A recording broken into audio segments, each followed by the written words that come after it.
Čusik lidi, v dnešním díle bychom si ukázali mod Clay Soldiers.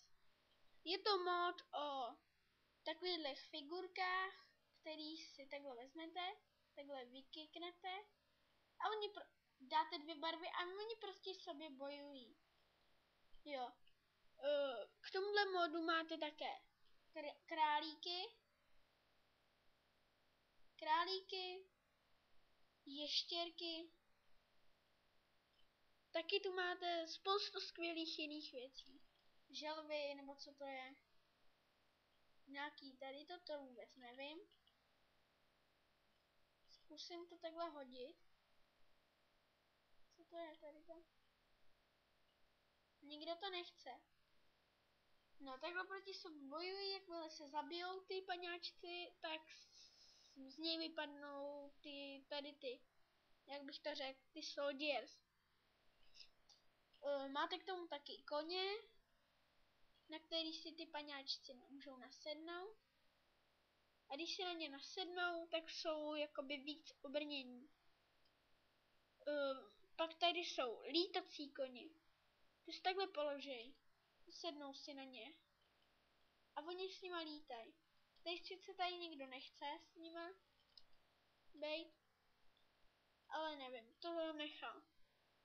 Tento mod bych doporučoval, je velmi zábavný, taky je dobrý, že proti sobě bojujou.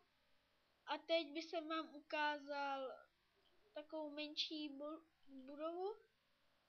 A to nepatří k tomu. To musím dělat takhle 2 bloky, aby z toho nevyskákaly. A pak vám ukážu, vezmu si jich 16. A koukejte, když jim hodím do prkínka, když jim hodím, kde to je? Ty vole. Když jim hodím diamant, tak koukejte, vezmeme si to.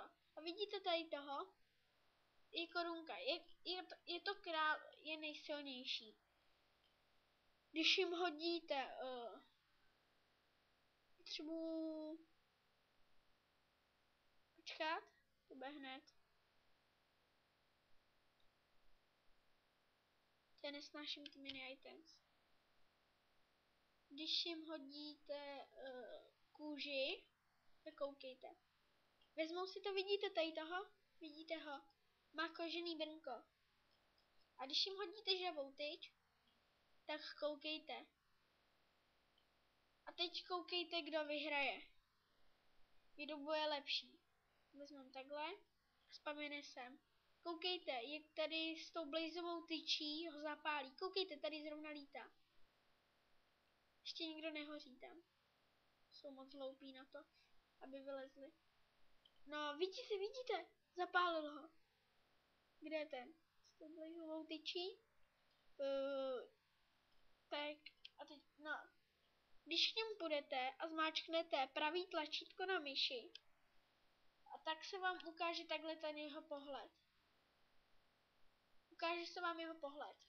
Nemůžete za něj chodit, ale koukáte se, jak on chodí. Tady jsem já vedle něj teď. Točil jsem se tam, vůbec nevím jak. No, tenhle mod je zajímavý, baví mě ten mod a doporučuji.